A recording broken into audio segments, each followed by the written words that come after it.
A new Blox Fruits Bulletin came out and it revealed so much about what's to come. Let's start with the mysterious hoodie guy from last Bulletin. Explosion takes place at Pirate Village during high-profile arrest. Multiple injured. An anonymous tip from a resident of Pirate Village reported a suspicious man roaming the neighborhood looking as if they were up to no good. After matching the description of the criminal behind the sudden attack on the popcorn dealer's booth 2 weeks ago, the suspect was suddenly rushed and surrounded by armed squadrons of Marines. After being apprehended and put under arrest just before being escorted, the prisoner flared open his gray cloak, revealing a hidden array of compact explosives.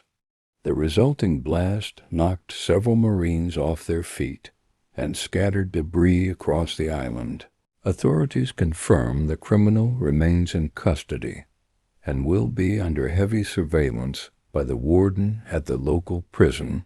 So this story is obviously happening in the First Sea, as the pirate village is in First Sea. This could be hinting at a new boss, a raid boss, or a new mechanic for First Sea players, like what Indra said in Uzat's video. He said it better anyways. And off the video, Indra, why did you agree to do this to me? I need to remember how early seas are like to know what to improve in the future updates. So is that hinting at I don't know, sea rework? Yes, this also can be a mechanic, but also be a rework for one of the fruits in game. And the closet one to all the hints is bomb fruit, due to all the explosive related stuff in the story. But now on to the second part of the bulletin. The second part shows a board with 4 pictures, which is 90%. Second C. Reason I say 90% is because of this community poll, with red aka 4th C being the highest, and this side of the board is obviously second, and the other side could be a rework for CAF and Hot and Cold Island. But I'm pretty sure it's second C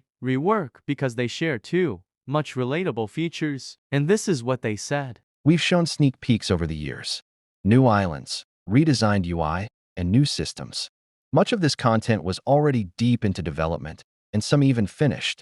Ultimately, it didn't end up meeting our standards. This is something we constantly wrestle with when balancing update quantity with long-term quality. Even though we still face performance issues today, it could have been far worse if we had pushed forward with some of those island reworks. We don't want to add things that look new if they come at the cost of the game's stability. Or worse, shift the game into something it was never meant to be. The UI revamp, for example, had a more modern look. But all of your feedback was clear. It just didn't feel like Blox Fruits. Meanwhile, large-scale map changes and new systems started stacking performance issues. As these updates scale up, we realize optimization needs to come first. We've noticed a ton of players who are max level will go to the second C to PvP, just because it would be less straining on their devices. So, the teased content isn't gone. It's being reimagined with performance in mind. Thanks for the patience, and for helping guide where we go next with the updates. This sentence saying, this next update will help, not just PvP, but the game itself. So yeah, maybe there won't be any more brain dead motherfuckers. Now the next part of the bulletin is just the community post I showed you earlier, so I will just skip it. Since this is just a story, I will make text-to-speech read it. A battered crate washed up ashore earlier this week at the edge of Port Town, and its contents are far from ordinary. The wood of the crate swelled with seawater, and inside there was a single item that remained mostly intact, a large leather-bound journal.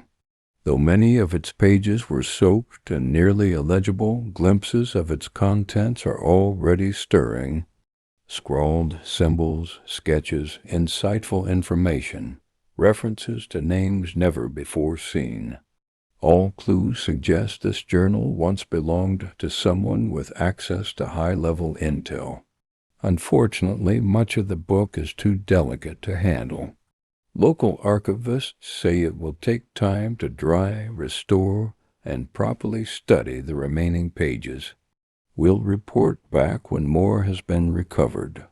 For now, the sea has gifted us a mystery, one we fully intend to solve.